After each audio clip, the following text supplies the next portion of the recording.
মালাকুল মউত আল্লাহকে প্রশ্ন করছিলেন, দায়িত্ব তো দিছেন, পুরা করতে হবে, কোনো দ্বিমত নাই।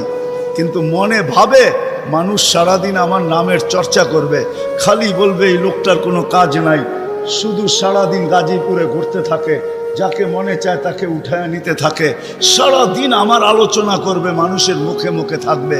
তো আল্লাহ প্রতি উত্তরে বলছিলেন, সাআজআলু লিল মাউতি সাবাবা, আমরা মৃত্যুর কারণ বানায় দিব। ইয়াযকুরু সাবাব ওয়া ইয়ানসাক, মানুষ কারণ নিয়ে আলোচনা করবে, তোমার নাম ভুলেও নিবে না। এখন নাম নিতেছে ডেঙ্গু, কয়েকদিন আগে নাম নিছে করোনা, কখনো নাম নেয় স্ট্রোক করছে, কখনো নাম নেয় এটা সেটা, ঠিক না? হ্যাঁ, আরেকটা কারণও আছে।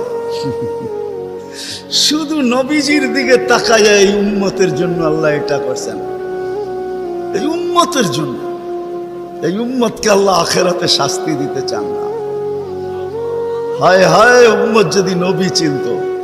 আয়সা পড়ছি অবেলা, তো হাতে সময়ও নাই, আর হইল ওয়াজ মাহফিল, অন্য কিছু হইলে হয়তো ওইদিকে চলে যেতাম।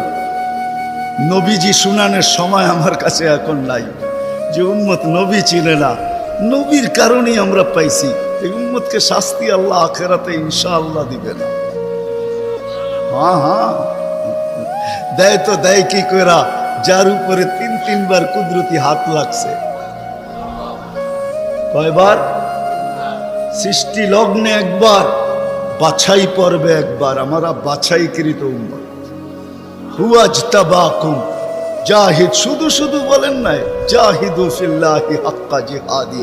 উম্মতে মুহাম্মাদি, আমাকে পাওয়ার জন্য যতটুকু শক্তি আছে সব লাগায় দে না, তোমাদের সেজদার জায়গা দিয়া নূর ফুটা বাহির।